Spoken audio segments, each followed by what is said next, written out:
Hi! We are Ida and Maker, London-based duo creating moving images. We are designers, directors, producers and creators. We moved from Czech Republic and opened our studio 2 years ago as a freelancers, and since then we were lucky to work with Google, Nike, the Metropolitan Museum of Art, Coco and Eve and Emerge.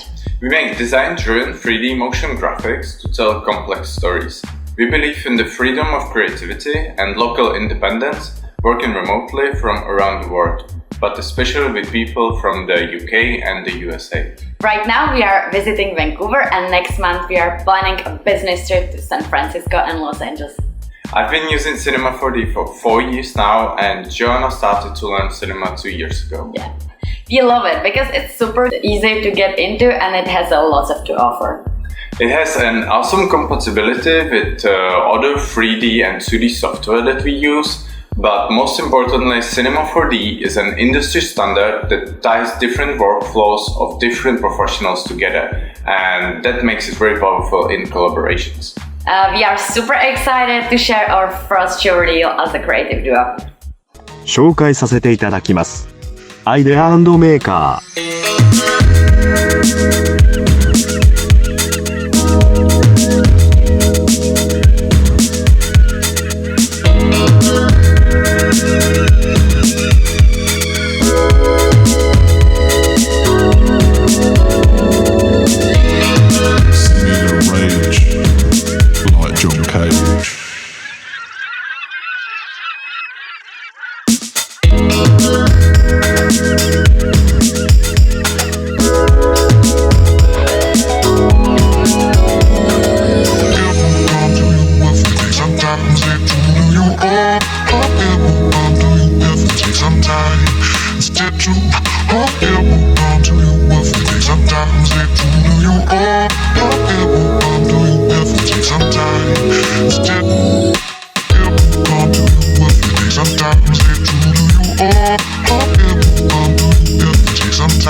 ありがとうございました。In our presentation, we'll give you some tips on art direction and design, show you different types of redshift lights, and explain how to animate 3D hands using motion tracking device. I will talk about inspiration. We will do Cinema 4D modeling freestyle and how to make a model of shoe. At the end, I will show you how to block out materials for texturing. We use Cinema 4D from concept ideas to final output, and on the way we'll go through some critical steps that we want to show you. Early in the process, we are trying to set the idea and communicate the main message. And we do this by making quick R&Ds images to see what works. It's a very good way of setting up the direction. We also use these still images to build a storyboard. The more R&D you do, the more materials you have to create a story. Having a storyboard is helping us moving on the next stage, making an animatic. This is an important step that defines the basic structure of individual scenes. For some specific scenes, we always trying to create a collection of assets to see which one works. It's nice to have a few options. By having a clear vision and progressing in steps, we have a chance to try different visual elements without redoing what we already built. So, even by making wireframe render, you set down a rough composition which tells you if the shot will be successful. Then you can easily change the direction without wasting so much time. Next, we'll talk about how to build an interior and use different types of lights. First, I made the room by placing down primitive objects as cubes, cylinders, or planes. I used figure object to measure different elements of the room like walls, window, and the table. The figure object is a great tool for those kinds of measurements. It's important to keep the right size as you would in real life. We modeled furniture based on references, and then we used different types of redshift light. Starting with the dome light. It's visible through the window and we use a custom gradient plugged into HDAR. Portal lights work perfectly with dome light, and they bring the outside light source into the room. First portal light comes from the window and it creates this nice reflection on the floor. Second portal creates a blue tint on the back of the wall. Third portal is on the left side and brings another blue tint into the scene, this time to the front walls. Last portal hangs from the ceiling and ties the whole scene together. Here we have all the portals together, creating the mood of the scene. We use area lights all the time, especially for product shots. You can basically use 2 area lights with or without dome light to create stunning images. In this setup, we used area lights to add the white light into the scene and balance those blue and orange tints coming from the portals. One area light is behind the wall and creates this nice artificial light. There are another 2 areas on the right. This is the first one, and this is the second one. There's another area light coming from the left side as well. And this is how the whole scene looks with all the area lights on. Another type of redshift lights are spotlights. In our scene, they are giving a definition to objects and making them more interesting. We also added 5 point lights to the scene to replicate lights coming from the bulbs.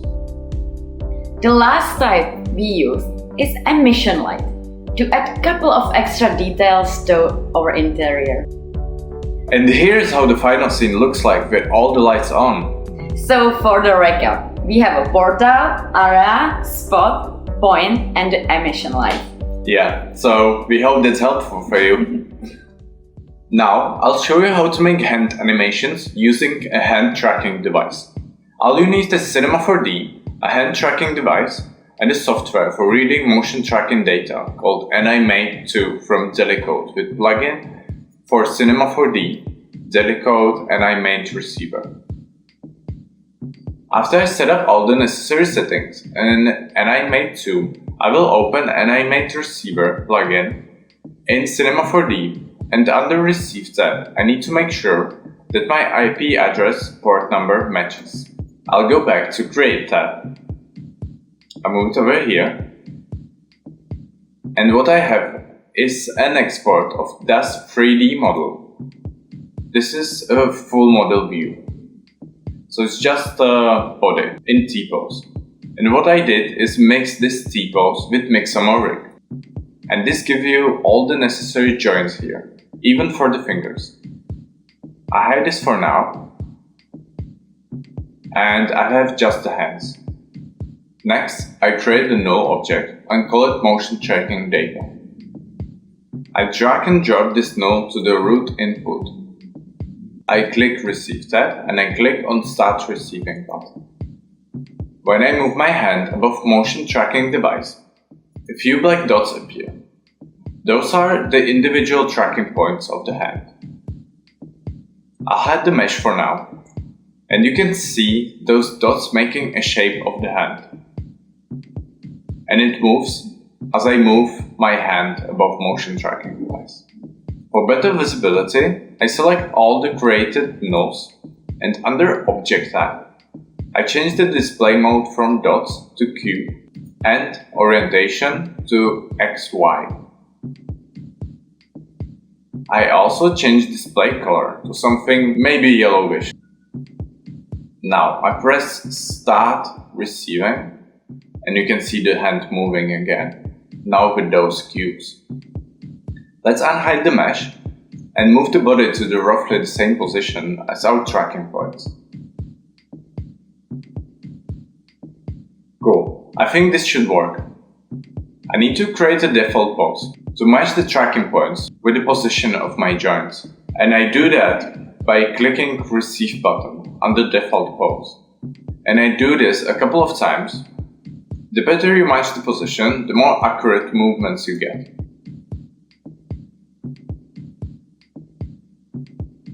Cool. So after a few tries, I think this should do for our test.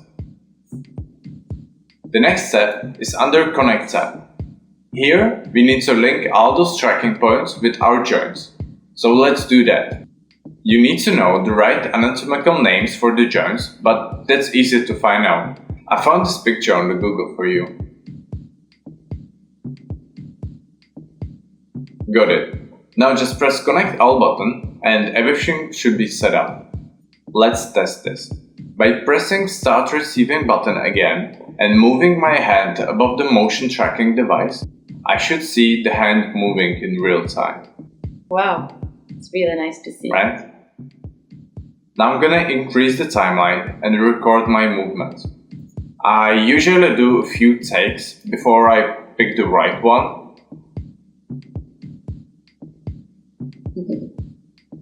That's smooth. That's really nice. Let's watch the animation. I really like to see that. Yeah. It's nice.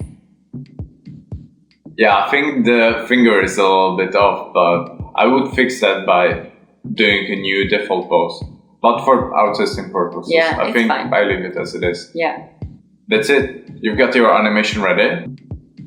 I'm gonna use this as a base and do some more cleanup and smoothing out the movements. I'm gonna show you a cool trick that I do and it smooths everything out.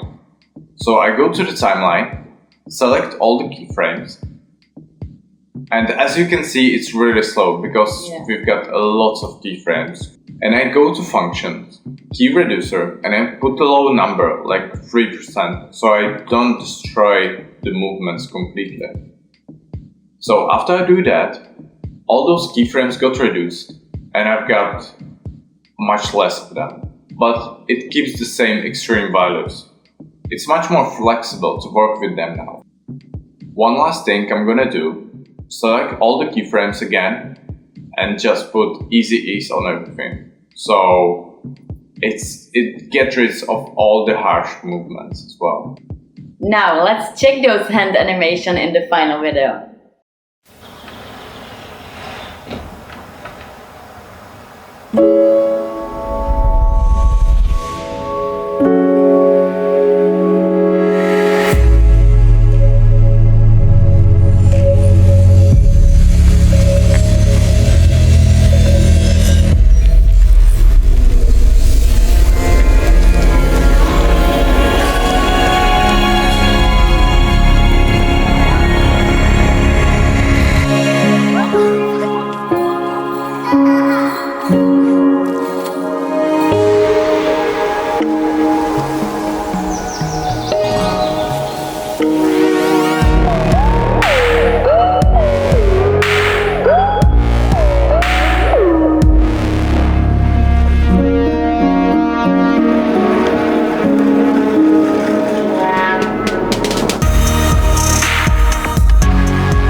Next, we want to talk about our studio project named Creative Laboratory, Part 1, Future Shopping. This video is reacting on the recent events that changed the way we live. This project actually started a while ago with developing our avatars for testing different techniques and messing around. Thanks Marta for your help on the avatars. Cheers! We even created an avatar of Panda, our dog. She's so cute, right? Yeah, shout out to Preston for help. So of course we wanted to experiment with our avatars. We imagined that everyone in the future will have an avatar that will somehow interact with virtual reality. We decided to show a shopping experience for our avatars, featuring Idea and Maker, Retail Market and 3D bootleg clothes of our favorite fashion brands. We wouldn't make it without our good friend and amazing 3D clothing designer, Alex Manrique. Definitely check out his work. Yeah, thanks for help. Thanks Cheers, for your Alex. help, Alex. Cheers. Now I want to talk a bit about our inspiration and where to find it. I was always interested in history of art. I've seen many museums and art galleries around the world. My favorite ones are Foundation Jean Miro in Barcelona and Peggy Guggenheim collection in Venice. But since the pandemic started, I needed to search for inspiration elsewhere. I found an app that features collection and archives from thousands of museums worldwide. And you can even virtually walk in those galleries. I have recently visited Guggenheim Museum in Bilbao and I definitely recommend it to check it out. Another great resource are digital magazines. I spend a lot of time reading specialized mediums about fashion, architecture, design, interior, art, or technology. More than anything about motion and 3D. I usually find very talented people with unique perspectives and I can research further. Wow, that's cool. Of course, books are still very important source of knowledge. But since we move around, I can afford to have too many books. But this one I'm showing you, it's very cool. The name of the book is The Tale of Tomorrow and inside you can find lots of inspiration from modern architecture. I love fashion and I'm a massive fan of South Korean fashion designers. My absolute favorite is Minju Kim. She was a big inspiration for the code in this project. Other fashion brands I follow are from Stockholm, Italy, the UK and people around Fashion Week in Helsinki. I love Minju Kim. Yeah, she's super cool. She's so cool. Yeah. Altogether, I'm trying to look deeply into what I am interested in. Every city has a different trend and style, and that's what excites me the most when I travel. So if you're starting with a project, personal or commercial, and you struggle to find the right inspiration, you can find someone to collaborate with, go to creative place, real or digital, look for cool books or search for what excites you. It can be fashion, it can be music, architecture, game, anything really. And Cinema 4D is a great tool to try those things in one way or another.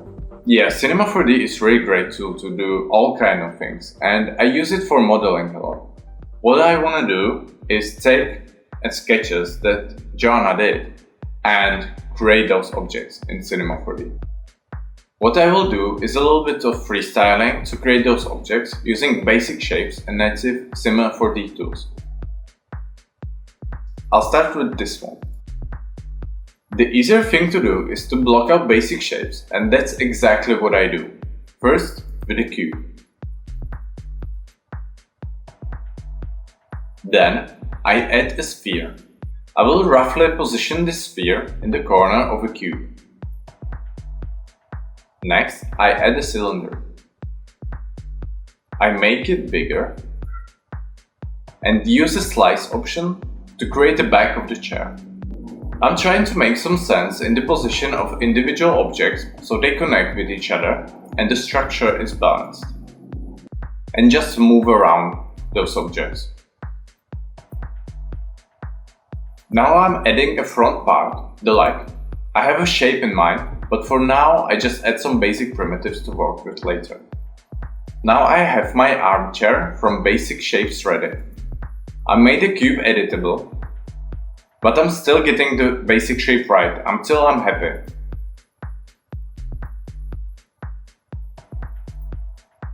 I did a few cuts to prepare my geometry for arms.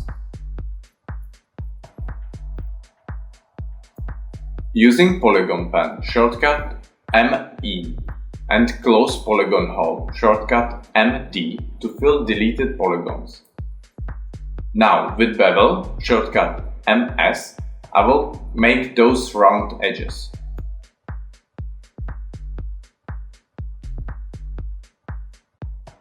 A little bit of rearrangement, and I think the structure looks much more stable. Next, I think I want to do is to connect the main shape with the back. I do this to make the geometry clean and I even dissolve unnecessary edges. There you go, right click and dissolve, poof, and the edges are gone.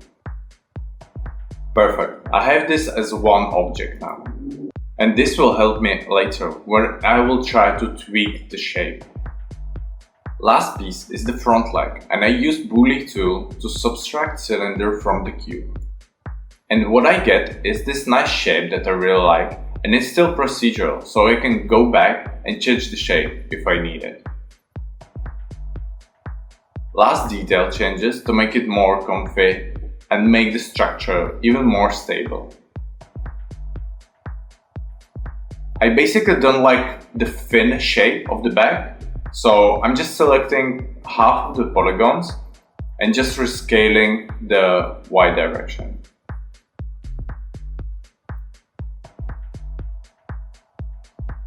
Cool, and that's it. We've got our chair. Last thing I want to do is create the UV maps. I do that by creating a material. I go to Color, Texture, Surfaces, and I find a checkboard. And when I add this material to individual objects, you can see where the UVs are destroyed. I change the sphere type to hexagon. I find this the best arrangement of polygons, and this is just my preferred way of working with spheres.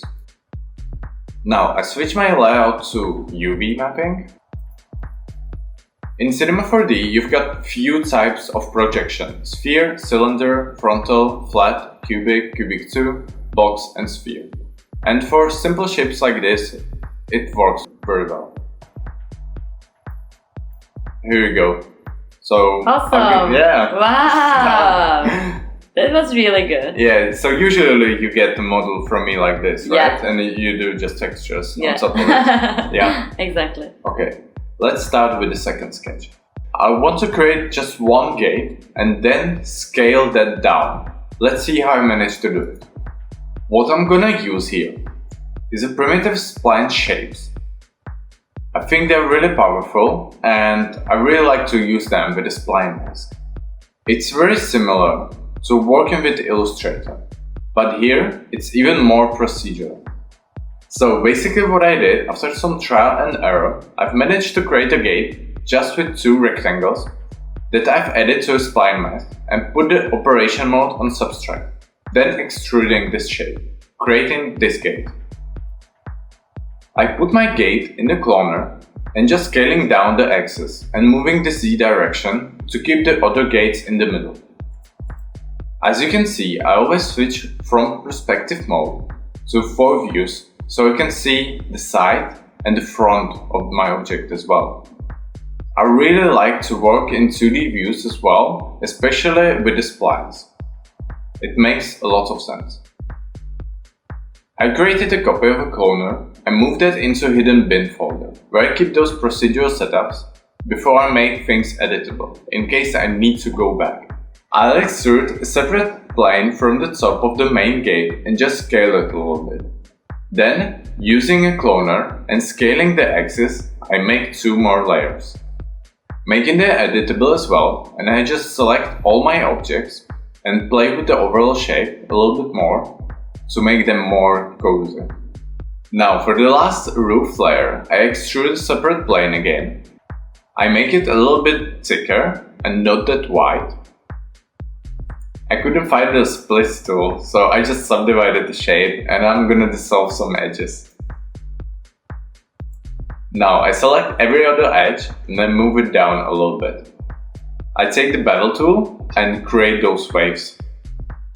Now I'm just checking my shape, if everything's right, I'm looking at it from different angles and I'm really happy with it. So I just moved the roof a little bit and it's looking it's very good to go. Yeah.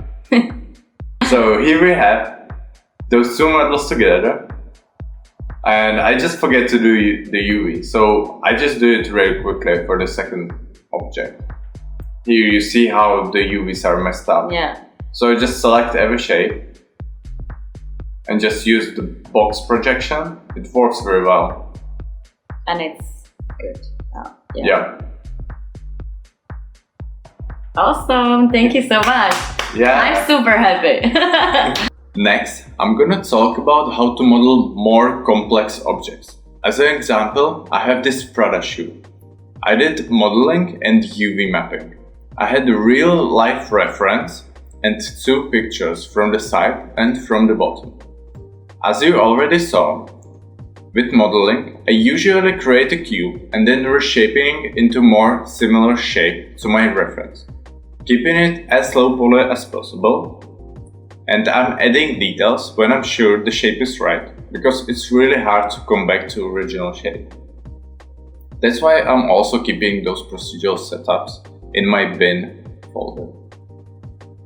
Based on those two pictures, I'm starting with the sole, because this shoe has very unique shape and the bottom structure defines the whole object. It's like building a house. You need to get to your foundations first. I'm using a subdivision surface to quickly iterate from low poly to high poly in non-destructive way. Cinema 4D has a great toolset to keep your shapes procedural. Another example is bevel tool, but in this case I use bevel as modeling technique, which is faster. Another modeling tools I use are extrusion, loop cuts, knife tool, but basically I move the points a lot. Using symmetry, I can quickly replicate what I did on one side and copy that to another side, which saves a lot of time. Another tool I like to use is a polygon pen. It's a very powerful tool that can extrude edges, snap points and polygons together, and especially moves the point around, keeping them on the surface. That's very handy in retopology, but I use it in many different situations. Now I'm done with the sole and I can move to blocking out the main body shape.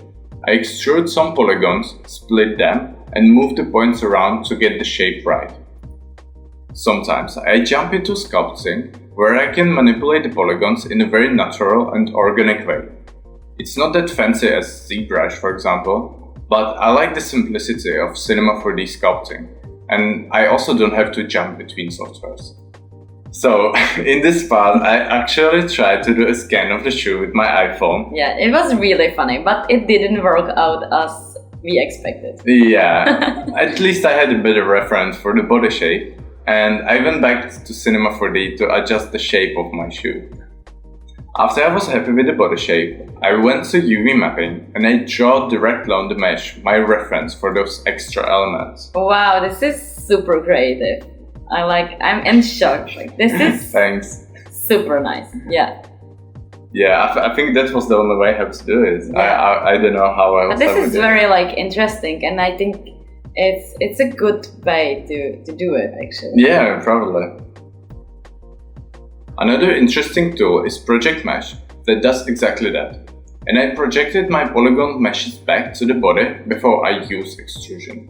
And I do the same for all the extra parts.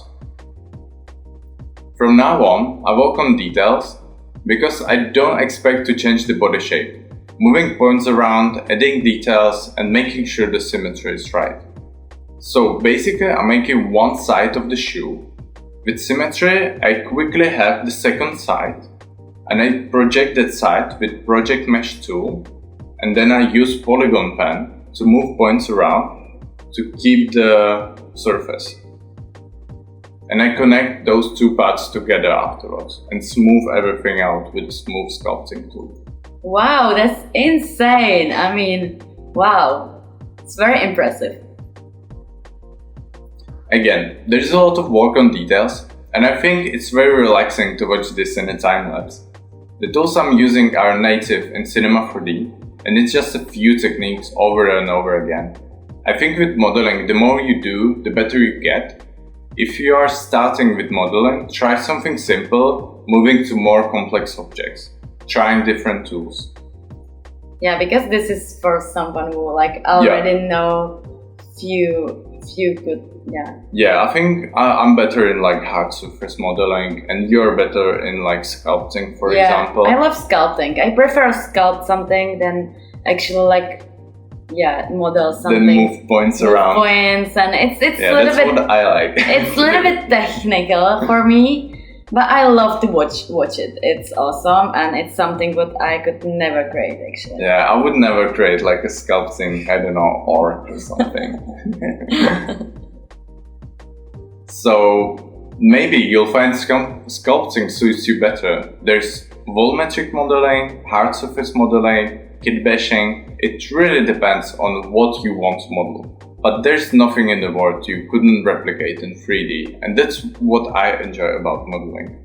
Wow, thank you so much. By pressing M, you can see all the modeling tools at once. The shortcuts I use the most are MT for Extrude Tool, ME for Polygon Pen, MS for Bevel, ML for Loop Cut, and MW for Extrude Inner. Yeah, that's something that you have to know before you start modeling. Yeah, it makes things much quicker. Much easier, yeah. Even the symmetry tool, it's super helpful, super easy to understand. Yeah, there are so many tools and you can use them in many different ways. So I'm not saying like the way I do modeling is the right way to do, but it definitely is a way to do it, and it's important that you will find your way. Yeah, I think everyone is like using the software differently, which is absolutely fine. And yeah. Press U for selection options, and here I use UL for loop selection. This is a must-learn shortcut, so definitely remember that. UF for fill selection, US for subdivision. This is useful for quickly adding polygons. I actually don't even know what other tools are and what they do, and I think that's totally fine. Yeah, maybe you learn it with some another project or with some another challenge. Yeah, maybe you will never use it. Maybe you never find it. Who knows? But you can always find something absolutely new and exciting in Cinema 4D. In sculpting mode, I'm adjusting the mesh with Grab tool, then I use Pull tool to pull, or by holding Ctrl, you can change this to push into the mesh. And by holding Shift, you automatically use Smooth tool. I really like Smooth tool, and I always do just a few clicks on a big amount of polys to make the connection between points smoother. Now I'm working on the inside part of the body. It was really easy to get this mesh just by extrusion. The laces are done with Spline and Sweep tool. This procedural approach gives me the control of laces shape and thickness. As we already mentioned, Cinema 4D works very well with other software. I recreated the typo in Illustrator and just imported the Illustrator file to Cinema 4D as splines. And the awesome thing is that you can still manipulate those splines and extrude them as a mesh. Again, before I did that, I used the projection to match the surface curvature. To make holes in the mesh, I simply use Boolean tool. The UV maps are created directly in Cinema 4D as well. And the advantage here is that I can quickly switch into modeling and fix any problems I've missed before. For example, sometimes I forgot to tick select only visible elements and it messes up some points that were hidden in my viewport. Oh yeah, that's nice. Yeah, so I'm fixing the geometry on the go when I'm doing my UVs. I have a feeling that a lot of people are afraid of UVs. It may be intimidating. Yeah, but that's why I like Cinema 4D. It's a gateway to different parts of 3D world, and you can learn basic just with few tools, and most of the time it will do the job. But you can still take this knowledge to more task-specialized software. Yeah, that's true. Yeah. I'm almost done with the shoe. The only thing I did after UVs is to block different materials for texturing. But that's in the next part, and that's what Johana will show you. Yay! Yeah, this is the final result. Wow, I enjoyed the process a lot, and the final product looks amazing. Congratulations, Maxim. Oh, thank you. You're so nice. This is perfect. So kind. And I'm looking forward to what you're gonna show us next. Yeah, let's see. Before we jump into material blocking, I want to demonstrate a few tools that I was talking about earlier. Starting with the shelf tool, and here we have subdivision surface, symmetry, Bool tool, and spline mask. First one is symmetry. This one is pretty straightforward. I will create a cube, put it underneath the symmetry, and I need to make sure which mirror plane I'm using and move it in the X direction. So this is it. We've got two objects that are in symmetry. Spline mask works with the spline objects here. So I can create rectangle, move it underneath the spline mask, and the circle, and move it underneath spline mask as well. Now, I move the circle up, and you can see those two shapes are connected. It's even better to see in the 2D view. And spline mask has different modes as subtract or union. And I always need to make sure my axes are right. So I will keep it on union and create an extrude and move the spline mask under extrude to create like this 3D shape. Cool, and I can even increase the thickness. Move a circle a little bit down and I've got this nice shape very quickly. Okay, let's go to the next one, Bool tool. That works exactly the same as spline mask, but with 3D objects. So I will create a cube and a sphere. I move the sphere up and put both objects under Bool. And immediately the sphere gets cut from the cube. It's got a few Boolean operations as well, as subtract, intersect, and the union. So I will leave it on subtract and change the hierarchy, move the cube on top of the sphere, so the cube gets cut from the sphere. Just change the display mode and increase the segments of the sphere to get more details. I can move it up and down, scale it, and I have a shape like this, which is very nice and quick. So the next one is subdivision surface, and subdivision surface just smooths the edges of the object. So in this case, the cube becomes a sphere. The more segments I have, the less it gets smoothed out. But it's always really like round and nice. Okay, those were the shelf tools. And the next one, I want to show you some modeling operations like extrude and bevel, etc. So let me just quickly organize my meshes and objects. I call this modeling operations, and I create a copy of a null, call it shelf tools, and here we had symmetry, Bool, subdivision surface, extrude, and inside to extrude we used spline mask. Okay, let's hide those. And first modeling operation will be extrude. The shortcut is MT.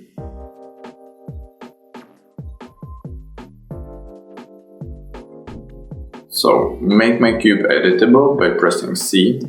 It's very straightforward. You can extrude polygon from polygon and create more complicated shapes. The next one is extrude inner. The shortcut is MW. I will select polygon and use my extrude inner to extrude inside the polygons. Now I can, for example, extrude that polygon inside my cube to create a hole. Another modeling operation will be bevel. And with bevel you can select multiple edges or just one in my case, and just use MS is the shortcut for bevel to make a cut like this. Because I have no subdivisions, it was just straight. But if I put 3 subdivisions, for example, you get round edges like this. The last one I want to show you is a subdivide. Again, this is really straightforward, and the shortcut is US. Mesh to multiple polygons. So the next type I want to show you is our cuts. So there are few types of cuts. The first one is loop cut. The shortcut is ML. I use this one the most, I think, and it creates loop cuts basically. Like this. We can use a knife tool for cuts. You can cut anywhere on the angle and it doesn't cut in the back, but if you uncheck visible only, you can cut the back side as well. Another cut is a plane cut, and I use a split operation in the plane cut a lot. I'll show you how to do it. So the shortcut is MJ. You just change the mode to split. You increase number of cuts to, for example, 5, and you use local plane mode, and you can cut like this. You can increase the spacing if you need, or you can use regular slice on different plane, and you can use the split tool to cut your cube into 5 same pieces. So plane cut / split. Now I want to show you one of my favorite tools, which is pen tool, and I'm gonna use polygon object from the top view, and shortcut is ME for polygon pen, and I can move points around, but I can also extrude edges by holding Ctrl, and it snaps very nicely to other points, and even you can snap points very organically. You don't have to change to different tool. You can move points around, extrude edges, and snap points together with one tool, which is awesome. And you can also use the pen tool to cut things. Same as the knife tool, basically. The last tools I want to show you are sculpt tools. So let's just quickly name this Sculpt, and create one sphere, change the type and increase the segments. Cool. Make it editable. So I will name this one grab tool, and the second mesh I will name pull. And I'm increasing the brush size with my middle mouse button. So this is grab tool, just move big chunks of mesh, and you can even use symmetry, but I'm not gonna demonstrate that.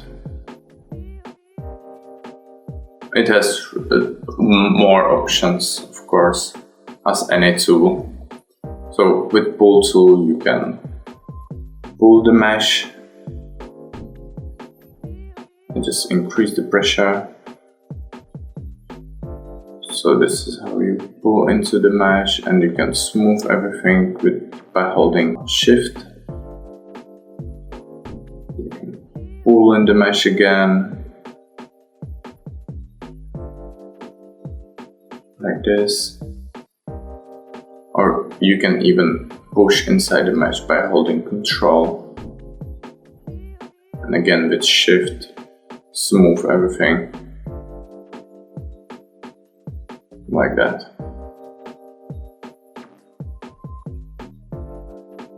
Nice. So the last tool I want to show you is Project Mesh. So I will create a copy of this sphere, and I create a plane that I will move somewhere here, and I will make a plane editable by pressing C and scale a little bit down. Now I click Project Mesh. I put source my sphere, untick everything, and just click project. So it gets projected on the original sphere, which is crazy. but I have my tag and I can access the projected mesh. So what I'm gonna do, I'm gonna use current state to object to create a copy of my plane, and I'm gonna call it plane new, and this one I'm gonna call plane original, hide it. Okay, let's just quickly organize everything. Gonna use this null as project mesh, hide my scope. So I have my sphere as a source, I have my original plane, and I've got my new plane that I can now access because I've made it current state to object. So now if I move the points, they don't get stuck on the original source. So I need to take the project result to keep the points on the surface. And when I move them, they are still on the sphere, which is very nice and very handy. When I do material blocking, I use a tool called Set Selection, and it's hidden here under the Select. To see this tool, I need a polygon mesh. I create a cube and I make it editable by pressing C.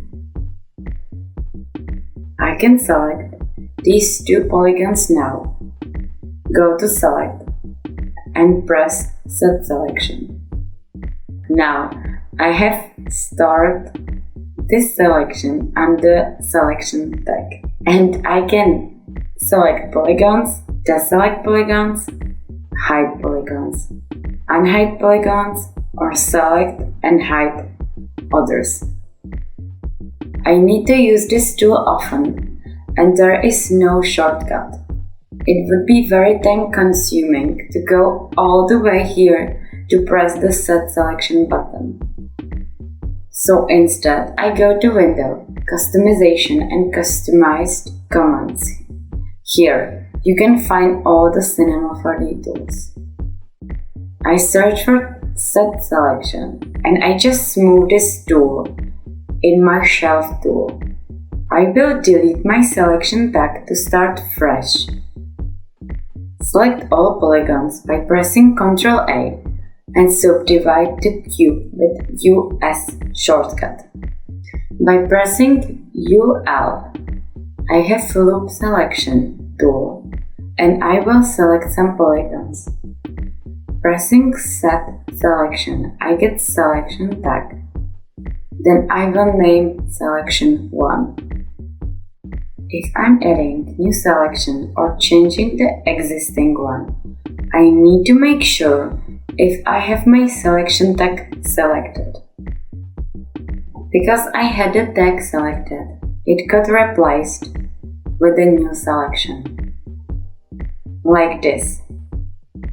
If I select some polygons and I press Set Selection without tag selected, it creates a new tag. And I can name this tag Selection 2. Having two tags, I can jump between different selections and hide polygons as needed, or adding new selection to the existing one. I will create two materials with different colors and link those selections with materials. Now, anytime I update a selection, the material will update because it's linked to that selection. What I have here is a lambic file of clothes. It's a one mesh without any materials. Using file selection, I will select different parts and press Set Selection to store it under a tag. For organization purposes, I have to name material selection tag and object exactly the same. I will block the materials piece by piece, starting with boom bag. The name of individual pieces are, for example, boom bag slider or boom bag front details, and I have different colors for those pieces as well. In polygon selection, I'm using Hide and Unhide Polygons button to make sure I'm storing everything. Selection tag helps me to quickly select stored polygons. After I'm done with blocking the colors, I create the same amount of copies of the mesh. Give them the same name as selection and material and delete unnecessary polygon. Now I have the individual pieces as separate meshes with the same name as the material. Having a selection tags, I can select all polygons related to Wombat, delete them, and move on to different part of Sculpting. The same way I block materials for code and address. I just want to mention that I use standard Cinema 4D materials. After I'm done with blocking out, I need to check my UVs. It looks like they are overlapping, and this is bad.